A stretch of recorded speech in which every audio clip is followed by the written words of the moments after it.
So here we have the CK3510. It's a 35 horsepower tractor, and of course the key is right here. Let's just start with the basics. In order to start this tractor, what you do is you put it in neutral. You do that from right over here.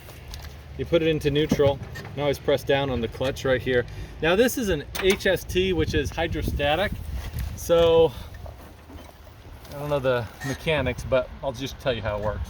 So you put it into neutral. I press down on the clutch right there, and then I just turn the key all the way, just like that, pretty easy. And then what you do is, in order to rev up, in order to bring up your RPMs, you actually have to slide it down, and then you bring it up. And if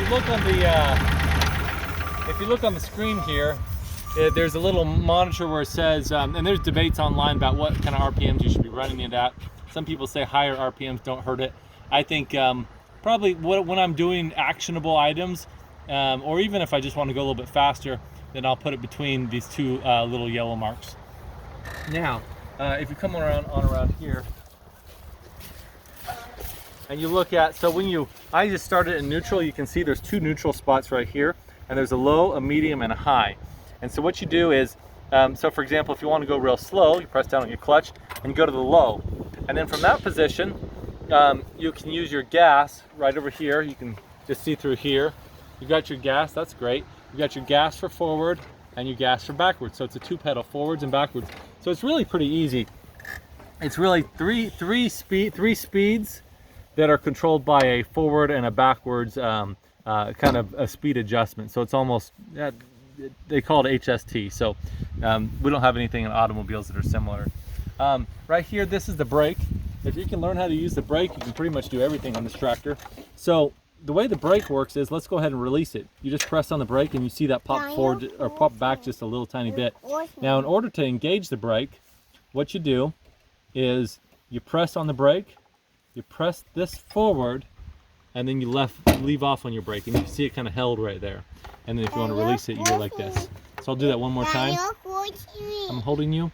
You press down on your brake, you press this forward just a little tiny bit, and you let off your brake, and you can see it held just right there, and it's released right there. So that's your brake right there. Simple stuff, not really too remarkable.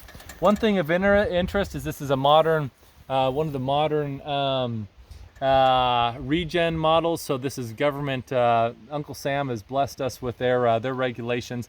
And so every once in a while you have something pop up right here, and that'll basically tell you that you have to run it at higher RPMs. You can manually press the regen. I won't get into the details about that right now, but those are the regen buttons right there. Your PTO is over here, and it's in neutral right now. There is no real reverse. I don't know why it's got kind of the backwards thing. You get neutral, and then I always press the clutch. I don't use the PTO that often, and I go forward, and of course it'll engage it. You do need to press the clutch for that right there. Right down here, you've got your 4-wheel drive and your 2-wheel drive. Try to keep it in 2-wheel drive when you can. Now, I've made the mistake of putting about 60 hours on this machine in all 4-wheel drive, but as someone indicated to me recently, you don't want to do that without your differential faster. So try to do it more in 2 drive. But like I said, I've done 60 hours on 4-wheel drive and enjoyed it like that. Come on over here. And you'll see this controls your, this is your bucket right here, and just standard functions right there. This right here will control the arms on the PTO in the back, or on the 3-point hitch, I apologize. And then these are some 3-point, these are some controls in the back in order for if you have like some extra functions back there.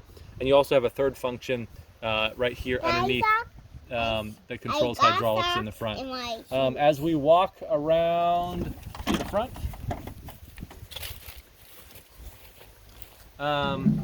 these are quick detach, and you just pull up on them. So Kimball, let's go ahead and stand right here. And if I want to detach this, I go ahead and pull up, and it unlocks right here. And then what you do is you just make sure that this, you just wiggle your way out, basically. I'll show you how to do that. Yeah. Here's your third function in the front, which you won't be using. And let's go around back. Round back, you have your standard 3-point hitch. I've got the The quick hitch connects right here. And I don't think this is your hydraulic fluid. I just checked it, it's fine. I don't think there's anything with the diesel. I just recently put in some antifreeze additive, and it's full.